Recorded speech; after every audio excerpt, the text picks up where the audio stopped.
So we moved to Elmira when I was 6 years old.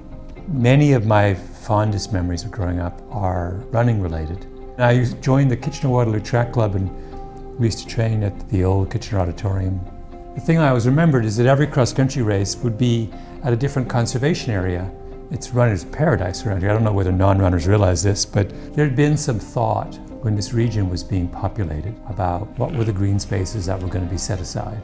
And that's unusual, you know. Go to Florida or Texas, there's no conservation areas every, 10 miles. The people aren't thinking that way. It really does seem like you could live in Waterloo and you wouldn't need to have a car anymore. Those are very kind of prosaic things, but they make a big difference.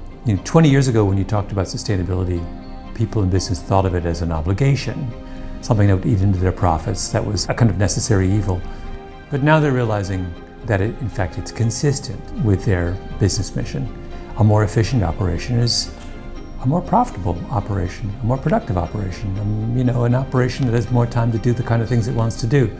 That shift in thinking that's been the most encouraging thing about people's, in the world of business, their attitudes over the last 10 years.